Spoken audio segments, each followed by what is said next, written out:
Look what I've got. A welder.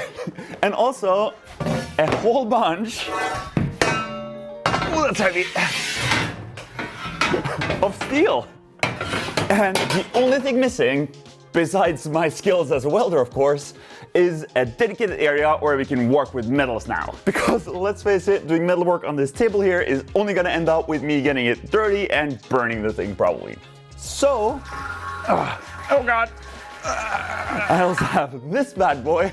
This is a 12 mil chunk of steel that, by the way, is about 90 kilos, and this is specifically made to be the top of a welding table. So today, using my new welder, we're turning that pile of steel and this chunk of steel into a fully functional, really nice, big, sturdy welding table.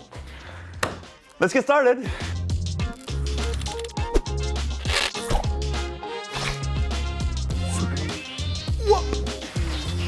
Oh boy, this thing is really heavy and pretty dirty. But because it's so heavy, we're gonna need a really heavy duty and sturdy structure to hold all this up. And that's why I have all of this pretty heavy duty steel here. I made a pretty simple model of how I want this car to look. I've got all the measurements for all the pieces I need to cut, so we're gonna start by doing that. Oh, and by the way, once all this metal work is done, we're also gonna build a really nice drawer section, but we'll worry about that once the metal part is done. So I've got this metal cutting bandsaw here, which is okay at best. But regardless, I'm still gonna try and use this thing to cut out all my pieces.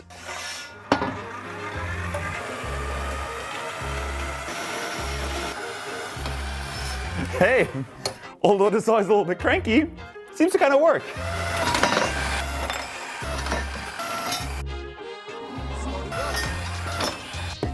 All right, so far so good.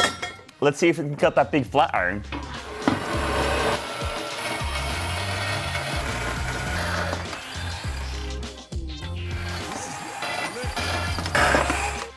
Hey, not bad. I would call that a success. Let's get these parts cleaned up so we can turn them into a table rather than a pile of materials. We are ready to start assembling all these parts now. I've gone ahead and cleaned off everything, so now there's no more nasty oil and grease on the parts. That's also gonna be great because it's gonna make it a whole lot easier to weld everything together. The way this is gonna go together is that we're gonna make a frame here with this flat iron standing on its side like this. It's actually gonna go together quite a lot like when we built this work table, in that the height is the thing that gives the table rigidity. So using this flat iron, we're gonna make a frame around the whole border here, and to support all the parts and make sure that everything ends up square, I'll just really quickly cut a couple of these sheets of plywood, drill a couple of holes in them, and now I can use clamps to clamp these pieces together, and that way we can get everything nicely lined up and make sure everything is square before we start welding stuff together.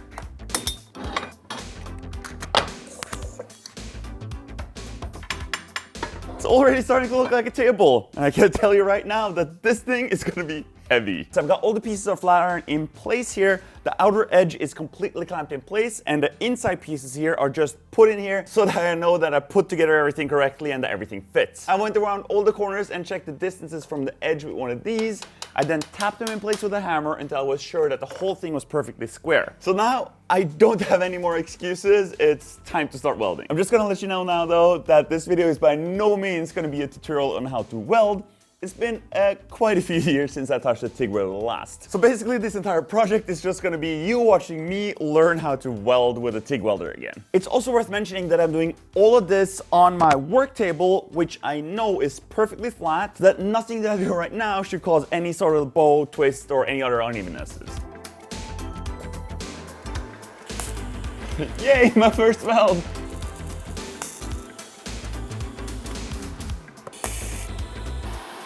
So I just noticed that there's a slight bow to the piece of flat iron here, and I want to get rid of that before we tack the rest in place. So take a piece of 2x4 and some clamps, one on each side, and that way I should be able to clamp that piece flat down against the table so I can tack it in place.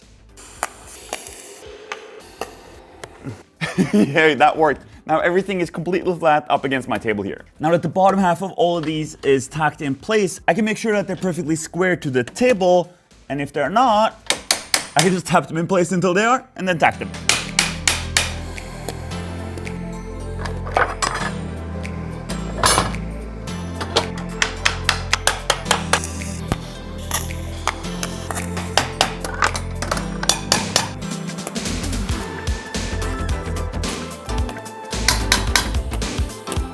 all the bits and pieces for the base here are tacked in place. I've also gone over the whole thing and added a bunch more small tacks everywhere. That is just so nothing will move out of place once we start building the rest of this thing. Next up, some legs. The alignment of these should be pretty easy since they just go on the inside corner of all the flat iron pieces. Naturally, we'll have 4 legs, 1 in each corner. And the way I'm gonna attach these is the same way as we did the rest. Tack them in place on the bottom, make sure that they're square, tack them in place on the opposite side so that we can continue to build the rest of this structure before we start welding everything in place permanently.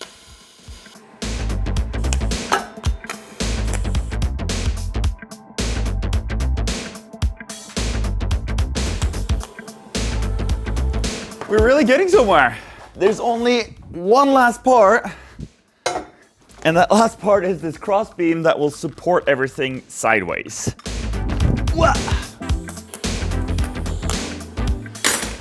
All right, our table is finished. Well, kinda. I wouldn't exactly use it like this because it would for sure fall apart. But it looks like a table. Everything is nice and straight. I'm really happy with it so far. The next step is to weld everything properly. And for that, I have a plan. It's super tempting to just go ahead and start welding everything and just make sure that everything is super solid. But if I just went and did that without any plan whatsoever, I would probably end up warping this whole thing. Because when you're welding, you're obviously developing a lot of heat. And that heat will make the metal expand and contract, which in turn can cause this whole structure to bend and twist. And we would end up with a welding table that isn't very flat. So in order to avoid that, I'm only gonna weld small sections at the time and moving around on the table so that no one area gets a lot of heat at once.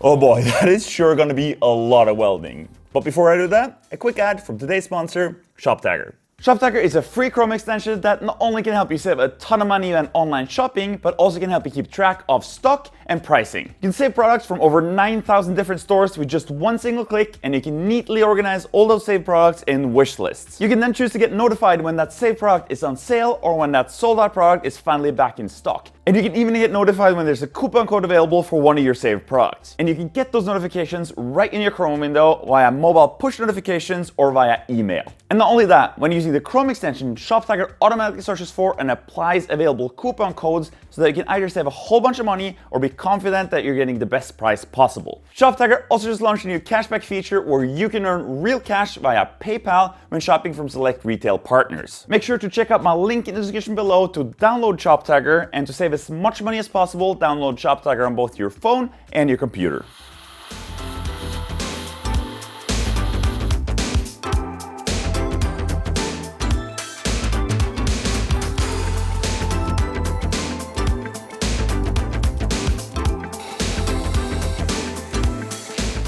Although slowly, at least I'm getting a little bit better every time. Oh boy, that sure was a lot of welding. But now the entire tabletop structure here is completely done. What we've got left is to weld all of these joints, and then we're basically done with the welding.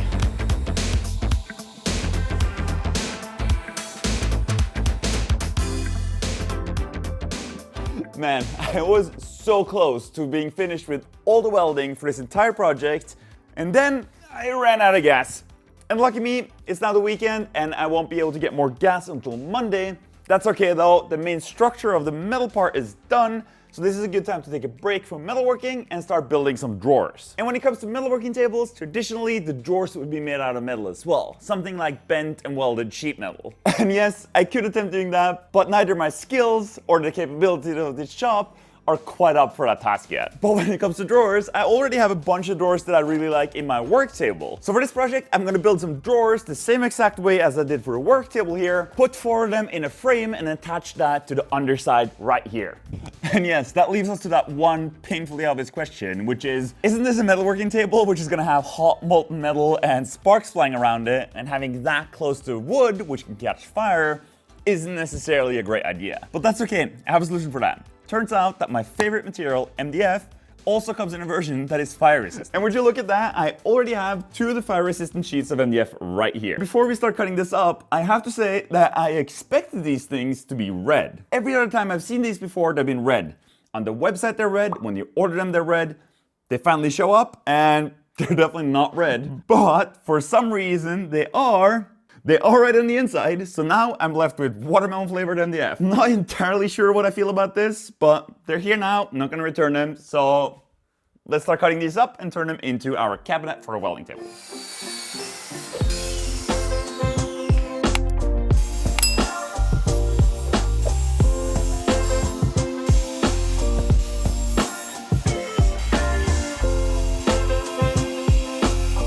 Okie dokie, so that's all the wooden pieces cut out, or I mean, to the extent that you can call that stuff wood. It's time to get this heavy piece of steel off my work table so that we can start assembling the cabinet with the drawers. How am I gonna do this? This thing is like close to 120 kilos now. Oh God, is that really a good plan?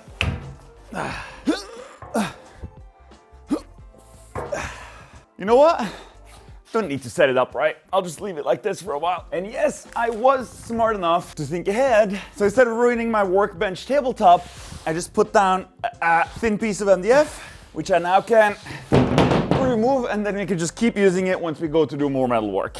And yeah, I'm fully aware that this tabletop doesn't look that much better, but at least it's now full of grease and grime, which can stay in my wood projects. All right, that's all the pieces for the cabinet and all the drawers. It's gonna be a pretty basic design, basically just the same thing as I have in the cabinets underneath my work table. A frame, a couple of nice drawers, put together with some lamella biscuits and screws, and then of course, we'll have some 3D printed handles for them. So let's start assembling this.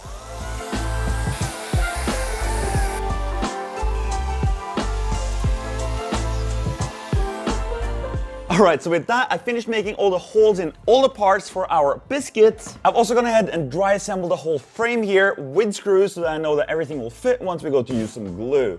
So that I now can use the screws to hold everything in place while the glue dries, and assembly should be much easier.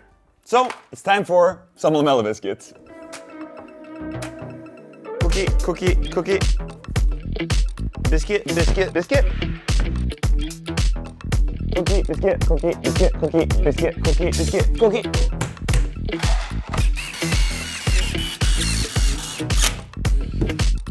Cookie, cookie, cookie, cookie, biscuit, and lamella.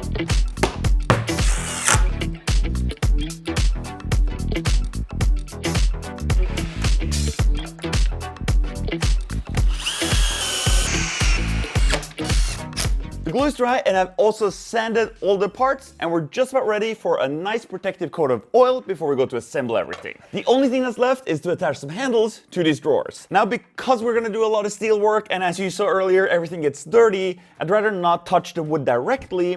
So for this, I gone with the option of 3D printing some handles again. These are pretty similar to the ones that I made in the assortment cabinet. Only difference is that these are a little bit bigger so that it's easier to get in there with gloves. Now I want to attach these into a recessed hole in here. And for that, we're gonna need a hole. So I've 3D printed some more parts. One of the parts is a router base that will attach to the bottom of my router here.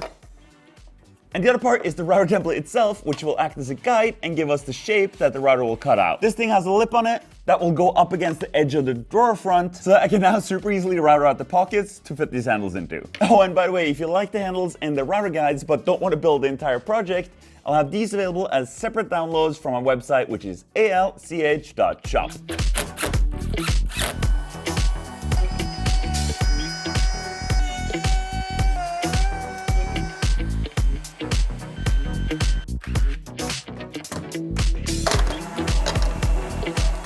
All the parts are sanded and we're ready to give everything a nice coat of oil. I'm really only doing this so that it's easier to keep clean and so that the dirt won't soak into the MDF as much. I'm going to use the same white pigmented Osmo oil that I use on a bunch of other projects. This one is called 3040. And in case you're wondering why I'm using the white one, I've done a little test here. This is the one with the white pigment and this is the regular clear one. There's not much of a difference on the surface, but on the edge, you'll really see that the one without pigment is more red and the other one is more pink. I just happen to like this one more, so that's why we're going with this one. And while the oil on the cabinets is drying, it's finally time to finish up welding this frame. Now, there is actually one thing that I've forgotten about when welding this frame, and that is wheels. I didn't really plan for a good way to attach these to the frame, which means that I created a little bit of extra work for myself. I've cut a couple of pieces of this flat bar, which I'm planning on welding on in here. But so everything is flush, I need to cut out a little section of this square tubing so that this can be flush with this one, weld it all up, drill and tap the holes, and then I can bolt on the wheels.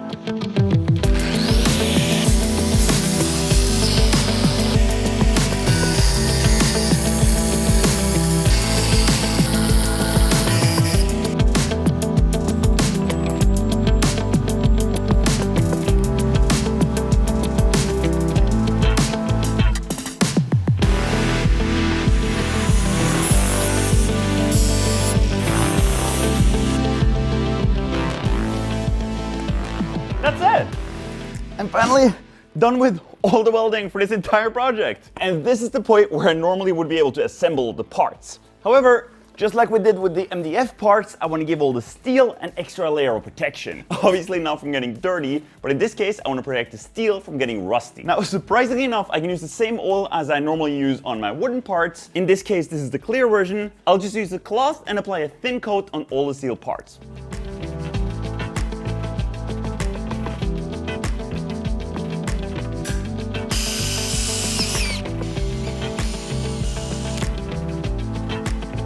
The oil is dry, the wheels are on, we've flipped the thing the right side up, and boy, let me tell you, this thing is proper heavy. And we're just one step away from installing the cabinet into our table. The only thing that I still want to do, I want to protect the top of our cabinet here from hot stuff that falls through the holes and ends up landing on here. It's not going to catch fire, but I want to protect it a little bit anyways. And we're really simply just going to do that with a sheet of steel.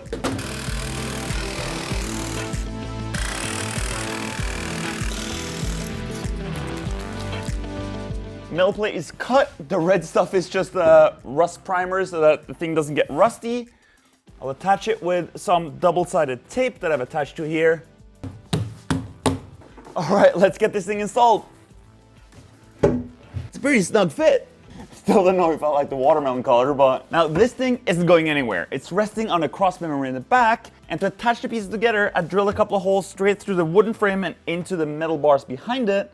I then ran a tap through the whole thing, countersunk the wood, and then attached everything together with machine screws. So now with screws going into both the steel tubes in the back here as well as the bottom one, this thing is really not going anywhere. Next up is attaching these pieces, which I made earlier. These are just a couple of pieces of that same MDF attached together. This is going to become the shelf where the welder sits, and to make my life easier, before I went and oiled everything, I actually assembled all the parts together once. So I've already got all the screw holes, so all I need to do is just screw it all together, which just makes assembly super easy. And the same goes for this little box. This is where the gas bottle is gonna sit. This guy is gonna attach to the back here. Next up are all of these drawer slides. And again, same story here. I was smart enough to pre-drill all of the holes while they're on a bench. So assembly should be super easy. All right, just like that, all the drawer runners are installed. Oh, and by the way, the drawer runners I'm using are the same as I'm using in my work table. These are blue Movento drawer runners. They can take 60 kilos each, and they're amazing. Now to our drawers, I've gone ahead and attached the fronts to the drawers themselves. I've also installed these orange bits. These are the ones that click into the drawers. So now installing these is super satisfying because you can literally just shove them in, they click in place, and that's it. And they're soft close. So on to the rest of them. Now, granted, it is still a little bit awkward to grab these, so why don't we install the handles? These are already quite a snug fit, but just to be safe, I'm gonna use a little bit of this construction adhesive, and then I can just shove them in there. They'll be securely attached in place. This feels great. We're done. All right, let's load it up with all our stuff. So gas bottle goes in here. Hope it fits. Welder goes on top of here, and the foot pedal, when I'm not using it, lives right underneath here. Now I've just shoved all the stuff in here. The welder and the gas have their dedicated spots, but everything in the drawers still needs to be organized. But to make it so that I can easily organize all my drawers, I've obviously made the drawers to perfectly fit my 3D printed box system, so I can print custom boxes for all the stuff I want to have in here and then neatly organize everything really, really nicely. But that will have to be for a future video, as designing and printing all those boxes is going to take a huge amount of time. Now, before we finish this video, there's still one more thing that I really want to try out. I really want to see if this heat resistant MDF actually works. So I got a piece of regular MDF and a piece of the MDF that we use for this build. Now the point of this stuff isn't to not catch fire at all. It's just that it doesn't continue burning. So while I think the regular MDF will, after a little bit of heat, probably catch fire and continue burning. Now let's try this other MDF. All right, I've had it on here for a long time. Look at this thing, it's like glowing red hot. Yeah, nothing. It doesn't catch fire, but it sure makes a lot of smoke. So Even though it makes a lot of smoke, at least I know my shop isn't gonna burn down.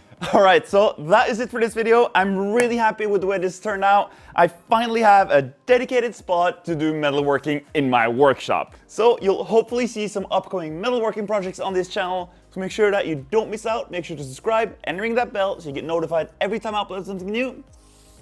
Again, thank you so much for watching, and I'll see you guys in the next video. Bye bye! I'm gonna go organize my metalworking area now.